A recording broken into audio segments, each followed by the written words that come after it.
All right, everyone, we'll go and get started. We'd like to welcome Ludvig Åberg to the interview room here at the 2025 Players Championship. Ludvig, making your second appearance, finished solo 8th in your debut in 2024, and you've since become a Ponte Vedra resident. I guess what's it been like preparing for this championship this year, knowing you've had access to the golf course for the last few months and since October? Yeah, it's been great. We moved here in mid-October of last year, and it's been great. I've loved it, and play the golf course quite a bit. It's been nice. It feels like anytime we had some visitors coming over, my parents or my buddies or something like that, we always try to go play it, and got a few rounds in, and it's been great. All right, we'll go right into questions. If you have a question, raise your hand. We'll get a microphone over to you. Start here with Gary. Thank you. Ludvig, how you doing? The PGA Tour University system, so far, you've won. Carl won last week, came out of that. Luke Clanton got his card through the accelerated program. Matthew Riedel got to the qualifying school last year. Is this primarily a motivator to the college players as a way to get to the tour? Is that maybe the primary thing? Is it just gives you guys something to shoot for other than what the normal process would have been? Yeah, I think so. I mean, the PGA Tour U team has done a tremendous job of making it possible for us, and I was sort of the first guy to be able to take advantage of it, and I'm going to be forever grateful for that. It kind of springboarded my career and gave me a really good start, and you're going to see a lot of guys coming out of that program who are really good players and really good golfers, and Cole winning last week in his 4th start, I think, was pretty cool. And Luke getting his tour card as well. So it's going to make college golf better. Ultimately, I think it's going to benefit everyone involved, and I'm glad to see guys coming after me having similar success. Right here in the room. Yeah, Ludvig, how have you settled in living here in your new home in Florida, and also having all these extra reps on this golf course? What does that mean to you going into this week? Yeah, it's been nice. TPC Sawgrass is one of my favorite golf courses because it's so straightforward and it's so in front of you. But but you still got to hit the shots. You have to execute. If you don't, you're going to get punished real hard. And but it's also, if you do execute the shots, you're going to get a lot of opportunities. So it is one of my favorite courses, and had the privilege to be able to play it now for a couple of months, and it's cool to have been seeing it and all the different wins. But most guys in the field this week, they've played this golf course plenty of times, and I'm not sure it's going to be a real advantage come Thursday, though. Pass the mic next to Kathy right here.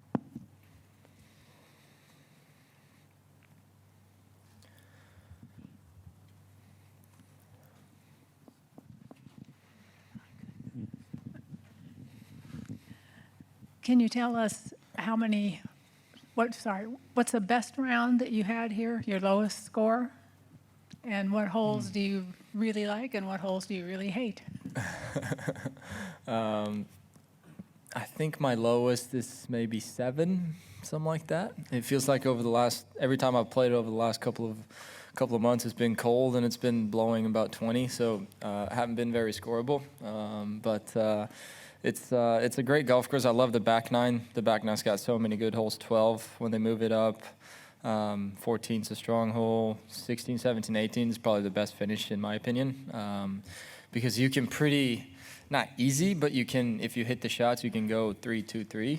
But if you don't, you can go 6-6-6. So I like that type of golf, and if you want to win this tournament, you have to step up and hit some good golf shots. Yeah, we're just going to Don in the back. Ludvig, within the last few minutes, Tiger Woods has just posted an announcement that he's ruptured his left Achilles and he's undergone minimally invasive surgery to repair it. He apparently expects a full recovery. I just wonder, since we've just heard the news, if you have a response or a reaction to that? Yeah, that was news to me as well. Now, when you just said it, obviously it's very unfortunate. But yeah, I mean, I wish him a speedy recovery and hope everything goes well. Okay, we're just going to come back down here to Doug.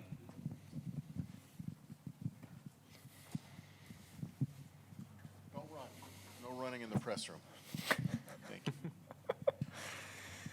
How do you feel about your game right now as this and then the Masters approaches? Is there any one particular area that you're either uncomfortable with or feels the need work?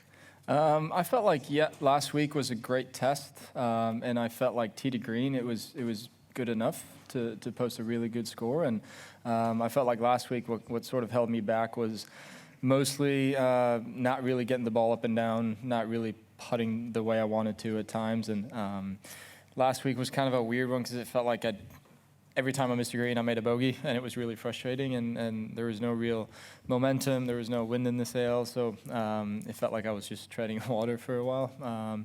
So I would like to get that fixed a little bit more. I'd like to be able to get the ball up and down a little bit more often. I'd like to deal, especially with the rough. I felt like from the fairway it was fine, but judging the lies off the rough last week was tricky. When it was wet, and then it got dry, and then the changing in conditions. So I'd like to get that a little bit better.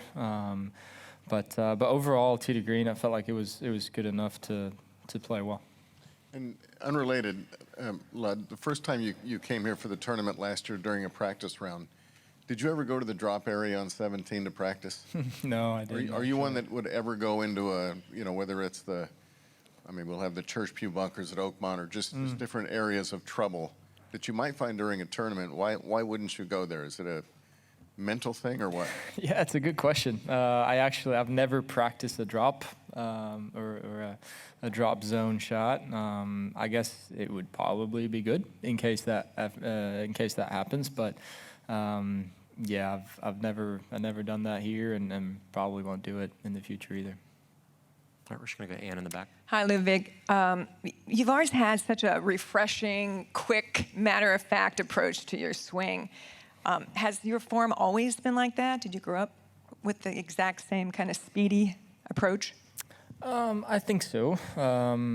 In my younger days, I played a lot of golf when I was growing up. I never really practiced, so I guess it was a big deal. I was raised the way to you don't want to be waiting a lot when you're playing golf. You want it to be sort of fast paced when you're walking and when you're playing. So I was never really a slow player when I was younger either, and that kind of stuck with me. I think it's an important part of our game to sort of keep the speed up, and I guess it comes natural to me, and I like to sort of keep it that way.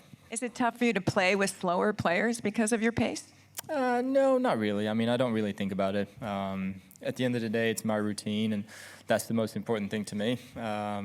You might have to walk a little bit slower or tell one more story to Joe, my caddy, but other than that, it's not really an issue for me. Okay, just going to go right here. Hey, Ludvig.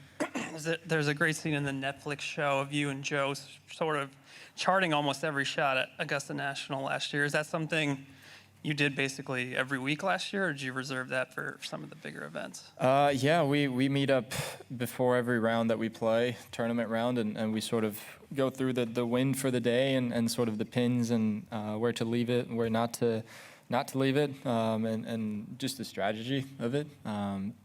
I like to do that so that every time you step up on the tee box, you know exactly what you're going to do, and you've had conversations about it, and it kind of takes away all the uncertainty between a caddy and a player. But yeah, we did it. We did a lot at the Masters. I relied a lot on Joe that week. Obviously, he had a lot more experience on the golf course than I had, and he gave me a lot of knowledge, and I trusted that. I saw you called this a top 5 golf course in the world last week. Could be a controversial take depending on who you ask. Just curious what your other 4 are. Oh, I haven't thought about that. I think I need a little bit more time to compose a list of that. But for me, Sawgrass is definitely one of those. All right, we're going to go to Kevin right here. You mentioned Carl Phillips earlier. How well do you know him, and have you spent any time with him or playing golf with him?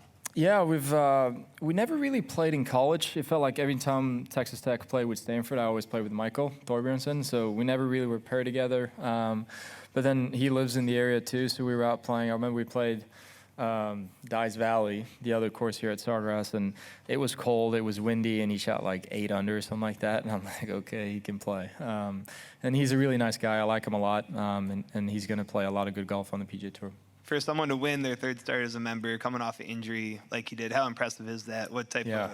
it's really cool, especially with missing a few events early on, getting his tour card last year, and having to deal with I guess a setback, which is not always easy. And it seemed like he seamlessly sort of transitioned into playing and practicing, and not only playing golf but playing really good golf too. And getting his first win is really cool. Okay, we're going to John up here. Ludwig, you give the impression of being very much in control of yourself and very content with yourself. When was the last time you did or came across something that got you going? And is there something? What are some of the other things that get you going? That gets me going in a good way, I guess. Anyway, you like on and off the golf.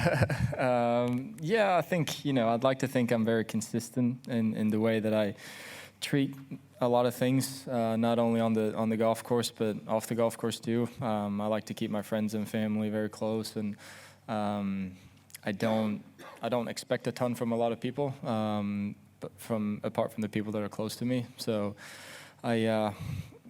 last week I was really frustrated at one point. I even threw a ball in the water, which was kind of surprising to myself. But I missed this super easy up and down, and I got pissed. And that doesn't happen very often, but it did last week. So I lost it a little bit there. But other than that, I'd like to think I'm pretty good to control myself. Yeah. And off the course? Yeah. I mean, I get nervous when there's football on the TV, when there's other sports playing.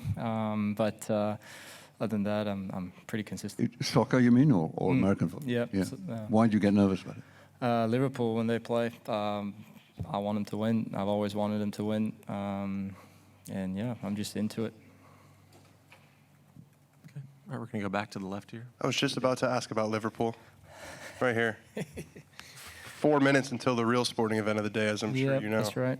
Can you talk about, is football like an outlet for you in some way? 100%. It is. It's always been, I played a lot when I was younger, and it's always sort of been something that I like to do with my friends and on my spare time. And for a long time, football was my number one over golf. I still watch a lot of football every weekend if I'm home. It's sort of, I was a little bit confused first when I moved over here, because obviously the time changes, and I was so used to having the football in the afternoon. But I sort of like it now in the mornings. You can sort of wake up and have breakfast and watch the game. And I like to do that over the weekends if I'm home. And it's definitely an outlet. Okay, we're just going to finish up here in the back.